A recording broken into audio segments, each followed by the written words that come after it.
Hill, taking a daily look at the biggest stories in Denver sports and interacting live with you, the Coffee Break fam. So sit back, relax, grab a cup of joe, and enjoy your coffee break. Here's your host, Rachel Vigil. What's going on, everybody? Happy Thursday. This is looking a little bit different. I'm actually at the Nationals ballpark, you guys. So cool. It was awesome for them to allow me to come in here, hang out a little bit, do the show from here. That's one of the fun parts about doing this as we kind of, venture outwards outside of Colorado. So I'm excited to be here. I'm excited to have you guys on for the show today. It's going to definitely be a good one. Matt Smith is going to join us here in a little bit. We've got recaps from the Nuggets plus the CSU Rocky Mountain Showdown last night. Go Rams, Jake. I'm sorry about your Buffs. Not really, but let's go Rams. And then, of course, we got to get into some of the breaking news that's coming out this morning. I'm sure as a lot of you have probably seen, ESPN sending out a push for it about Von Miller. So I want to make sure that I get all of this correct for you guys because it is kind of, it's a touchy subject. So breaking news, the Bill star linebacker Von Miller has a warrant out for his arrest for domestic violence case. Miller's longtime girlfriend accused him of assaulting her at their home in Dallas on Wednesday morning, and a warrant has been issued for Miller's arrest. The warrant was for a charge of assaulting a pregnant person, a third-degree felony. The Bills also released a statement this morning saying, "This morning, we were made aware of an incident involving Von Miller. We are in the process of gathering more information and will have no further comments at this point." This is one of those things where I really don't like to, commentate on it, more to state the facts because it is a touchy situation. So good morning to everybody hanging out with us. Good morning, RJ. Thank you. Paul, happy Thursday. Congrats on the CSU win. Thank you so much, you guys. So plenty of good stuff. Obviously, stay tuned, denversports.com. They'll keep you updated on everything going on with Von Miller, as obviously he still is a huge celebrity in the state of Colorado and the city of Denver as well. So we will go forward, though, on some of the other stuff that we need to get into, and that includes starting with Jeff Green. You guys, he was kind of a crucial part to the, overall feel, I guess, of the finals. Like, he didn't play this, instrumental thing, but it was also, they needed his leadership. And so for him to be able to get his ring was exciting. Now, he didn't actually get it. They decided that they're going to wait until next Friday because another game against the Rockets has been added into the mix. So he's going to be getting his ring next Friday now. That allows more family members of his to be there and for a couple of other Nuggets representatives as well. So he'll be getting his ring next Friday. He was supposed to get it last night, and I know everybody in the Twitter world was freaking out saying, where is he? Where is he going to be getting his ring? What's going to be happening? They're waiting at halftime, seeing if it's going to happen. Next Friday, if you're going to the game against the Rockets, he will be getting it. Also, how about the haircut he got? When he was here in Denver, he kind of has a nice little poosh up top, I guess, and now he's kind of rocking the shaven look a little bit. Moving on now, I still don't know this, you guys. How is this even possible when it comes to Aaron Rodgers? I'm confused by it. I'm not really sure how to feel about it. He's about to be 40 years old, you guys. How only 11 weeks ago does he tear his ACL and now he's supposed to come back? He's working out, has a football in hand. He's out at practice. They started that 21-day practice window. Nothing makes sense to me about this situation. I don't know if you guys are confused by it. Please let me know if you are, because I am just what? How can that be possible that he could be coming back from an injury? And he was on the Pat McAfee show on Tuesday and essentially said, I'm nowhere close to it, but it's definitely something that could be a possibility. He's not saying that he's going to come back this season or anything of that mean, but I'm just what the heck? How is that even possible when it comes to Aaron Rodgers? It's blowing my mind. And then the last one we got for you guys, Coach Prime, he does it again, the Sports Illustrated Sports Person of the Year. He's on the cover. Lots of people are all right, Coach Prime, and you're kind of he's this, I don't know, Coach Prime is just this electric person. Every time you go into a room with him, you can feel the energy he brings to it, and it's so fun to watch. And also, there's so many other incredible individuals. So I'm not taking anything away from him, but I'm excited to see the full list of who it's going to be. And this is the last time Peyton Manning was on it, I believe, the year after the Super Bowl, and that was kind of the last time that we saw somebody from Colorado be a part of this incredible list. So Coach Prime, there he is again. Plenty of good stuff there. I'm excited for Matt Smith to be hanging out with us too here in just a little bit, you guys. But to just recap the Nuggets for you, we've got Richie Carney. He was at the game last night. He talks about a wonderful Jamal Murray because he is indeed back in the lineup, but will he be back out there come Friday? I'm not 100% sure, and that's slightly concerning. So take a listen. Another home game, another win for the Denver Nuggets. They take down the Houston Rockets 134-124 in what I think is fair to call a tale of two sides of the coin. Offensively, they were amazing. Michael Porter Jr. was electric from beyond the arc. They had an astounding assist-to-turnover ratio. And stop me if you've heard this one before, but another Jokic triple-double. Defensively, though, I think they left a lot to be desired. Michael Malone was not thrilled with how things went post-game. Michael Porter Jr. revealed that nobody got the defensive chain after this game. I'm not sure if that's ever happened before, but it's definitely indicative of how they're feeling as a team. Malone referred to it as a great outcome, but not necessarily a great win. And I think that says a lot about the continued standard that this team has and that they hold themselves to. Big story being Jamal Murray's return. We got word from Adrian Wojnarowski earlier in the evening that he was going to do so. They made the moves necessary to make that happen, and he did. Rolled his ankle, though, early in the game and seemed to be hobbling a bit after that. Still finished, I believe, 16-6-6 in 22 minutes of action. So playing at less than 100%, I think that's a pretty encouraging stat line. But Jamal visibly frustrated after the game. You can tell that he was so ready to be back after working back from the hamstring injury and to experience a setback with a completely different part of his body in the first opportunity back early on in that opportunity was definitely a blow for him. So we'll see how he progresses. He was non-committal on his availability, any kind of thing for the next game and beyond. Overall, I think, there's definitely some things they're going to work on, but when you score 134 points and you can be as dazzling offensively as they were tonight, you can get away with having a couple of dud defensive nights like they did. So we'll see how it goes. They're coming to the end of kind of a grueling stretch here where they had a bunch of games packed into a 7-game span. I think it's 5 games in 7 days that they're almost now done with. And we'll see how they carry it forward. So pretty much what we're learning there is, one, the offensive power for this Denver Nuggets team is unreal. But Michael Malone's not happy overall. They have to be able to play defense, and that's something that he is going to push forward for. And it makes sense. Defense wins championships. I say that all the time. You're seeing that even with the Denver Broncos. The defense is keeping them in the game. But nobody gets the defensive chain of the game. I don't think I've ever even heard of that. Usually that's like one of the first questions that's asked about every single time Michael Malone comes out for a press conference. Is like, okay, who got the chain? We see the celebratory thing every single time. So we didn't see any, but kind of like Richie pointed on, you're going to score 134 points. How much defense do you really need to play? And I think that there was a little bit of emotion with Jamal coming back into the game and, coming back after missing a month even. And then, of course, him getting hurt, going to the locker room. Like, that's something definitely pay attention to. Check out denversports.com. We'll keep you updated on anything that's going on with Jamal Murray because, of course, he is such a critical piece to them winning a ton of games and also to repeats. So it will be something we're all paying attention to as well. One other thing I did want to talk about on Coach Prime. Did you guys see that on December 7th, he's going to have another season of the documentary coming out? But also the fact that CU is paying $500,000 to kind of front this and be able to have this go out. $500,000, $500,000 CU is putting forward on this documentary. I don't know. It just seems a little wild. And I guess publicity at the end of the day, people are going to tune in and you're going to watch it and hopefully fall more in love with Coach Prime. And then you want to become a big fan of CU.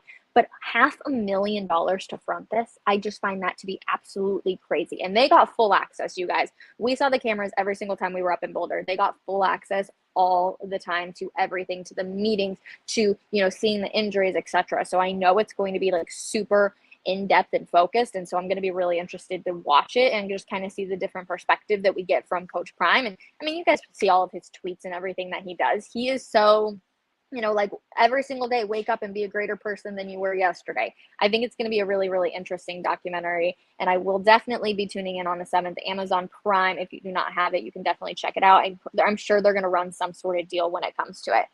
Reading some of your guys' comments. Good morning, everybody. Yes, good morning. Good morning. So sad about Jamal. We need him for a playoff run. Luckily for us, you guys, the playoffs feel like forever away. Jamal has plenty of time to get healthy, and I think Malone will definitely do that in his part and just say, you know what, Jamal, if you're not feeling 100%, like let's rehab everything. Let's make sure everything is feeling 100% before you get back out there on the court. Because, of course, if you return too soon, that's when more injuries can happen. So I really don't think we're going to see Jamal on Friday. I could totally be wrong on that, but I would be surprised if we do. All right. CU will get way more back than that, than the $500,000 they're putting up. Gosh, I sure hope so. We saw how much that they've made this football season already, so I'm sure the $500,000 is absolutely nothing for it. But still, $500,000 to highlight your coach, it just feels a little weird. Like, I feel like if it had been Coach Prime's money, I wouldn't have like even second guessed it, but because it's the universities, I'm like, it just feels like really weird.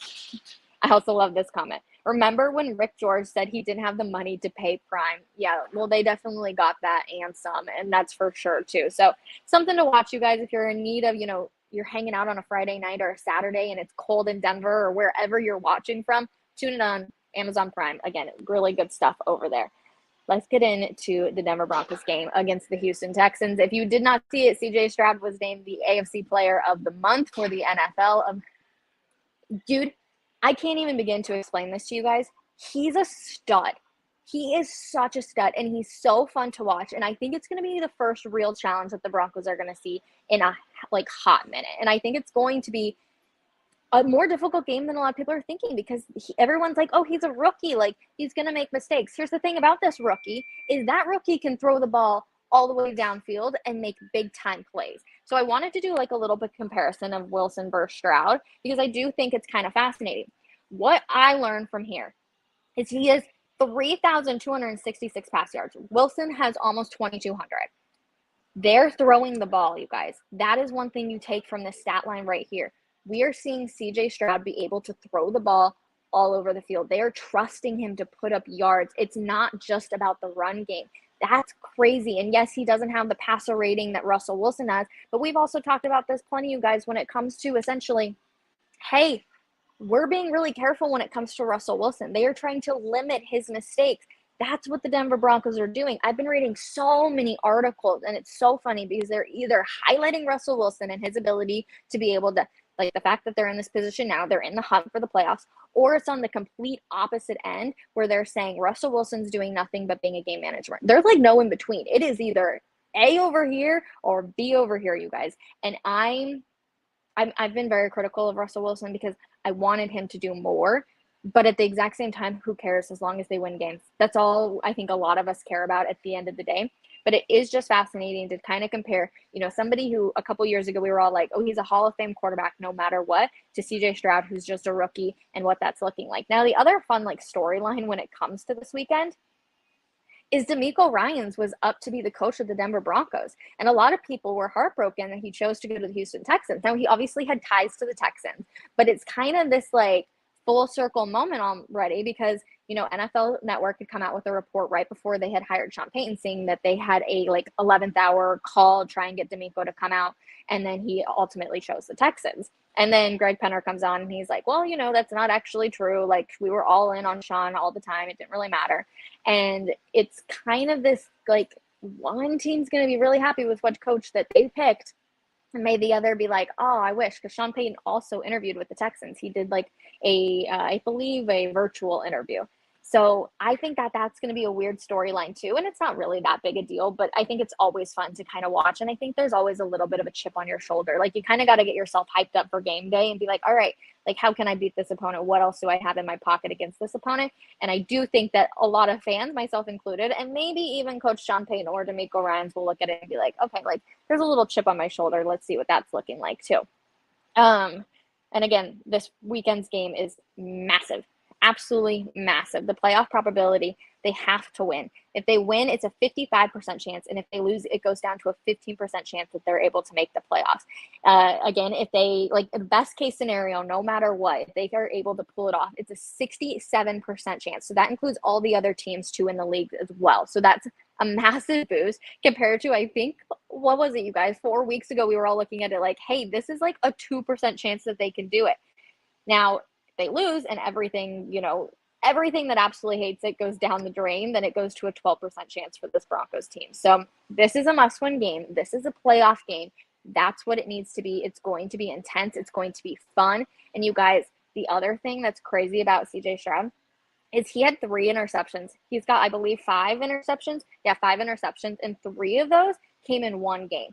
So the fact that he seriously has not thrown very many interceptions, it's kind of crazy. So just 2 other in his last 10 starts. That is nuts to me. This kid is good at this game of football, and it's going to be so much fun to watch him. And I'm also excited because McGlinchey has obviously played against DeMeco Ryans. And so he obviously has a relationship. he was with him when they were with the 49ers too. So I want to take a look at this quote real quick because he was obviously asked about it in the locker room. And it says, DeMeco is an unbelievably special person. Along with a football coach, McGlinchey said, the person he is and the leader he is, on top of the football knowledge, is why he gets guys to buy in, and there is such a quick turnaround in year one. I didn't expect anything less from him. Him and Bobby Slope are the two great guys, and I'm happy for the team, but we've got to kick their ass this weekend. So they obviously, like I mentioned, had played together or had worked together when they were with the 49ers. So it is interesting. I'm definitely going to be paying attention to that relationship, but I see somebody in the back end. And so, of course, I also want to highlight this because as a Ram, you guys know I will flip my hair when my team's able to beat a Buffs teams, but Jake Shapiro was down at the game last night, and so was Matt Smith. So we're going to let Jake do his wrap-up, and on the other side of it, Matt Smith will join us. Jake Shapiro, Denver Sports. Coffee break right now is going on where this video is, and the person that was tossing, which is me, is not as happy as the person doing the tossing, which is Rachel. That's correct. CSU did beat Colorado, and it was a really ugly first half from Colorado, ultimately doomed them. Scored 57 points in the second half. Freshman all-world player Cody Williams was phenomenal. Scored 21 points in the second half.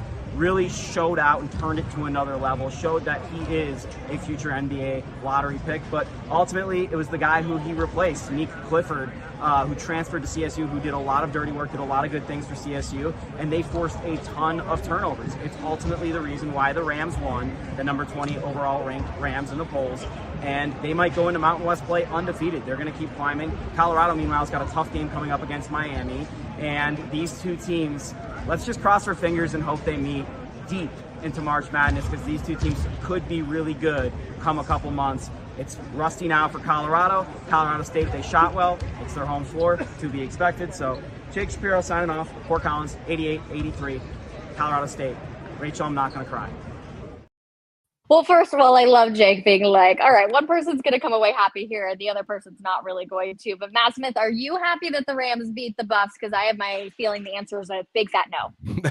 Am I happy they beat the Buffs? I don't know if I'm happy that they beat the Buffs, but it was a fun game to watch. It was entertaining. And I'll tell you this, I am happy that CSU is good this year, because I am a CSU fan every other day of the year except for when they play CU. And going up to Moby Arena is a blast. And last night, the atmosphere up in Fort Collins was awesome. It was awesome. I love the hostility, because that, Rachel, is what college sports is supposed to be about.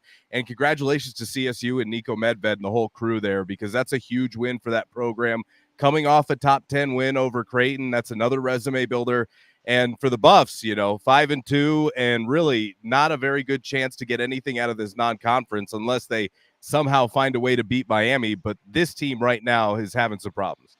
Oh my gosh. Well, first of all, I love the rivalry too. Like, at the end of the day, all we want is good sports. And that's exactly what we got last night. It was so fun. I tried my hardest to watch the entire game, but you guys, I could not find the channel. So I'm like watching the highlights on my phone. I'm on the East Coast, and I'm like, CBS Sports is like not available here. I don't know why. It's just not. We even asked people and we like couldn't find it. Although I did. Matt, you ready for my story of the day? Yes. Always. Okay. So we're leaving dinner last night, right? And I'm like, all right, like, let's get home, trying to find the game, trying to find a place to watch the game. And all of a sudden we get stopped, and I'm in Washington, D.C., everybody, and I get stopped. And I'm like, what's happening? And all like the officers are like, nobody can go. And I'm like, oh my God, it's Rachel Vigil. No, I'm like, it's going to be the president and the first lady coming back. And all of a sudden you see all these cop cars coming down, and like right in front of us turn in the president and the first lady. At least that's cool. And I was like, yes, like my first time in DC, first time out to the East Coast. Boom. I think there's President Biden and First Lady. That's awesome. That's awesome.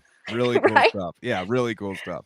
That was better than the night I spent in Fort Collins. I mean, I love FOCO, don't get me wrong, but I'm sure the traffic getting back to Boulder was not ideal. Yeah. I mean, it was fine. It was no big deal. Deal. You take the back roads, Rach. I mean, come on. That's why grew up around here. I know this place like the back of my hand. Gotcha. Okay, let's talk about the Broncos, because obviously this weekend's game is massive, Matt. And I'm so excited. I really haven't been this excited for a Broncos game, and I don't even know how long. Really? But the Houston Texans, yeah, it's like a playoff game. Like every single week is a playoff game for this team now. It's crazy. We went from being so irrelevant, and now everybody's like, this is the hottest team in the NFL. Yeah, I mean, this weekend's game is a big one. It's a big one. But Rach, I can't believe we're here. First of all, I can't wait for this. Talking about a 5-game winning streak. I just remember a few years ago with Vic Fangio and the Broncos were, at or around 500 playing the Browns. They put like a 70% Teddy Bridgewater in the game. And, I think it's funny because last year was so bad that it feels like the first time in forever since we've like seen some good stuff. But to me, I'm still in the you got to show me mode because at 6-5, you are still, right in the muck of the middle of the AFC. So it has been fun. Let's not mince words here, and I've certainly been happy to watch it. But also, it's like you got Houston on the road, then you got Detroit on the road, and the Chargers on the road. These are going to be some tough road games to win. So before we put the cart before the horse, let's just one game at a time here. Enjoy the moment. But I feel I get it. I get it. I didn't grow up the Bronco fan, right? So for me, I just don't have that like, oh my God, we're back now moment. I'm like, okay, let's see. But every single game is like a playoff game because they have to That's win. true. If they don't win, they go down to like 10% chance of making the playoffs. So it's like every single week we love these games because it's like, yes, you have to win. There's so much on the line. You're right, and I don't want to dampen excitement. It reminds me of the Tebow year. It really does. That's how I'm approaching it, one game at a time, because you just got to get it across the finish line, right? Like it doesn't. Style points really don't matter. Just win, baby. And right now that's what they're doing. And if it sustains, that's excellent. But I just look at what they're doing, and it makes me nervous that at some point the regression is going to come crashing back to earth, and I don't know when it's going to happen. I mean, Rach, they're winning the turnover battle with such ease right now and barely, and I'll give them credit. I thought their game plan heading into Cleveland was outstanding. I really did. I love the way they designed the run game. I thought that they really, and you know what else it is? It's Sean Payton is getting more comfortable with this personnel and with this roster, knowing where to use players. What are player strengths? Okay, this guy's good at this. This guy's not good at that. And you're starting to see more of that on the field. And that's just something we never saw with Nathaniel Hackett, right? It never got better. It was the same every week, but it feels like it's getting better, and that part I am encouraged by because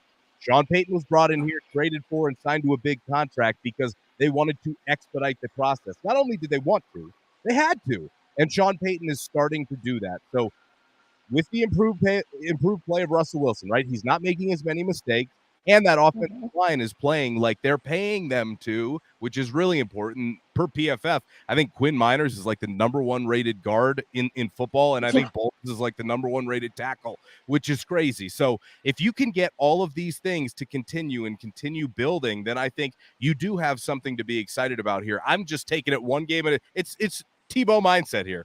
Just get it across the finish line. There's only one person who carries the ball right here. I'm totally with you. That's why I am looking at each game just like a playoff. But you mentioned like Sean Payton was brought in here to fix this, and you're 100% right. But he was also brought in here to make Russell Wilson look good, and he's doing that. And while people don't like to hear it, Russ, I know the eye test and all of those things are saying he looks like he did in Seattle. Well, then we kind of got bamboozled because I wanted a quarterback that could march him down the field left and right? Because that's what it felt like he did in Seattle. But really, they're just kind of covering it up. And I know people don't necessarily like to hear that, but it's kind of the truth, Matt. Yeah, I'm with you. Look, he is not the reason they're winning, right? But he's also not taking away from it. The reason they're winning is because their defense is generating like 3 turnovers a game right now. When does it stop? That's my question. When will the turnover stop, and then can they actually do something? And we're going to find out, Rachel, and we're going to find out. And hopefully they continue to build up until when that happens, their offense is built enough where they can overcome it. I'm with you. I still definitely have that in the back of my mind at all times right now, just because of the recent history of this organization. I don't understand how you could possibly look past that, right? I mean, I think you'd have to have your blinders on to look past that. So prove it to me first, and I'll believe it. And right now they are. And like I said, I'm taking it game by game. So week by week, they have proven it to me. And it definitely got better against the Browns. I really like the game plan. And I know they had the rookie quarterback coming in. But at the same time, that's a win over the number 1 defense in the NFL. That can propel you and boost a little confidence here because you do have a 3-game road stretch right now. And the Broncos have been good at home, but on the road, it's been a bit of a different story. So we'll see how it fares. We'll see how they fare. One thing that's really frustrated me about Sean Payton, and Jerry Jeudy didn't practice yesterday, but they are assuming he's going to be good to go come Sunday. But I feel like does it matter? Yeah, right. But I feel like every single week they're asked, like, "Oh, is Marvin Mims going to get involved more? Is Marvin Mims going to get involved more?" And Sean Payton every single week is like, "Yeah, that's the game plan. We want him to get involved more." And if you look at just the stats from the past 3 weeks, 0 receptions, 1 target against Buffalo, 2 receptions, 3 targets about the Vikings, 2 receptions, 3 targets against the Browns. It's kind of like, all right, well, I want to see a little bit more from Marvin Mims, but is that even remotely a possibility? Or do you truthfully just stick with the run game and you stick with Courtland Sutton, and if you need Jerry Jeudy, you just have him as your backup? Look, they've tried to get Marvin Mims the ball, but they're using him as a gadget player, and he's much more than that. But also, Marvin Mims, after the Buffalo game, said, Russ just won't throw it to me. So I think there's also a little building trust there that needs to happen with Russell, right? Like, there's a little bit. Wait, there's always truth to something when you say it like that. So I'm like, all right. Did you see that video? Clearly like, oh yeah, there's always truth though. And I'm like, Marvin, that wasn't a good look for you from your quarterback, but also I think he was being Russ 100% get him the honest. ball a little bit. 100%. Oh, yeah. I think he was being 100% honest. I believed every part of him saying that. Yeah. Yeah, but also that'd be like you being like, Rachel, like I really wish you would have me on coffee break more. And I was just like, yeah, I don't know if I really want you. Well, I mean, I feel like we've had that conversation before. I'm always happy to have you. I know. I'm actually more disappointed in myself that I haven't been on here more for pick'em wins this year. It's a little embarrassing, even though I've led the entire year and I'm going for back-to-back season-long victories. I have only won 1 week, and I'm a little embarrassed by it. But I'm leading by 3. And the math doesn't work out. Yeah, the math doesn't work out. Anyway, look, I'm excited. I mean, Richie Carney's doing the math here, so like, we should all probably double. Are you saying open internal investigation? I'm saying. Are you saying somebody should probably double check that? Do we remember what happened to Brandon Stokely? No, what are you talking about? Like week 1, they said Brandon Stokely won, and I think Josh won, or one way or another. Oh, the tiebreaker math. The tiebreaker math. Yes. Okay. Yes. No, you're right. I've tied for a few weeks, but I've only won 1, and I'm disappointed in myself. But again, I am leading the whole thing. Check the numbers. You'll see. Fan football pick them. Anyway, to go back to the Broncos here just for a second, I wanted to mention this. Their recipe, I think, is getting better. Like offensively, Rachel, with Marvin Mims, you can only get him involved so much because A, you got Jerry Jeudy and Courtland Sutton out there. B, the Broncos really don't throw the football that much if they're going to win these games. And we saw them not run the ball at all. I think it was like 13 carries to running backs against the Vikings. And then they got back to establishing the ground game against Cleveland, and they were able to control the clock. They dominated the possession. They kept the opposing offenses on the sidelines. And when your defense can generate the type of turnovers and be as opportunistic as theirs is right now, that's a really good recipe. So if they can find a way to stick to that plan, part of it, though, is also the other team knowing what you put on tape, scouting for it, but you have to line up and say, all right, you know what we're doing. Now go ahead and stop us. And if you want to become a dominant run team, that's what you have to do. And like I referenced earlier, the offensive line has really stepped up. So signs of progress, 1 week at a time. We'll take it. Let's move on to the Colorado Avalanche real quick here, Matt. Yeah. The Avs start so hot, then they drop down real fast. And then they get back hot again, and then they drop down again. And it was like, okay, we clearly don't know the identity of this team, but now they're kind of back up. The roller coaster, we've kind of reached back up here. Have they figured out what their identity is? Yeah, I mean, I think they've always known what their identity is, except that's a good point because they can't. It's because they can't win the way that they won in the Cup year, right? The way they won in the Cup year was they would just, they would outscore you, they would outskate you, and they would just dominate you, and the ice would be tilted for 60 minutes. They're not doing that right now, and there's a little bit still, I think, of a chemistry issue there, but also just a confidence and a determination thing. Like, we saw a team over that 2022, season, that Cup run, that was hungry, Rachel. This team, I feel like, fights it on a night-to-night basis. It's like, oh, okay, this is a team that's hungry. Well, they didn't really show up to play. You didn't really see that in the Cup run year, but it's harder when you've already done it to feel like you have to put in that type of effort on a night-to-night basis. So I think teams fight it, right? I think the Nuggets have fought it just a little bit, although when Jamal's healthy, they do just fine. So I look at the Avs right now, and I think they're in a good place, but like I said at the beginning of the year, it's 40 games before I judge this team.